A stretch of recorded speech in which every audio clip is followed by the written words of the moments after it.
আমি ফজরের সুন্নত পাই নাই, দেখি জামাত শুরু হয়ে গেছে, এখন আমি আগে সুন্নত পড়বো নাকি জামাতে শামিল হব? ফজর নামাজ যদি আপনি জামাতে, সুন্নত যদি আপনি না পান, তাহলে সেক্ষেত্রে সুন্নতটা ফরজ নামাজের পরে সূর্য ওঠারও 15-20 মিনিট পরে পড়বেন, সেটা সবচেয়ে উত্তম।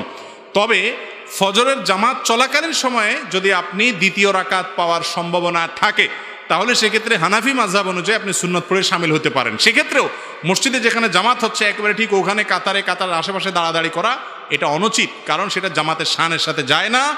যদি পড়তে হয়, অনেক সালাফ থেকে বর্ণিত আছে একটু বাইরে, হয়তো বারান্দায় বা উপরে নিচে অন্য কোথাও পড়ে আপনি শামিল হলেন।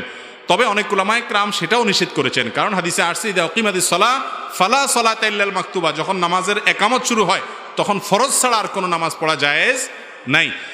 যদিও ফজর নামাজের ব্যাপারে যে উলামায়ে কেরাম জায়েজ বলেছেন, সেটার বিশেষ কারণ হলো ফজরের সুন্নাহটা সবচাইতে গুরুত্বপূর্ণ সুন্নাহ। সেই কারণে যদি পড়তেও হয় এই মাসলাক অনুযায়ী, মাযহাব অনুযায়ী, তারপরেও ওই যে একেবারে কাতারে, অনেক মসজিদ দেখবেন যে কাতারে জামাত শুরু হয়ে গেছে, ওখানে এলোমেলোভাবে অনেকে সুন্নতের নামাজ পড়তেছে, চলাফেরাও অসুবিধা হয় এবং এটা জামাতের শানেরও খেলাফ হয়।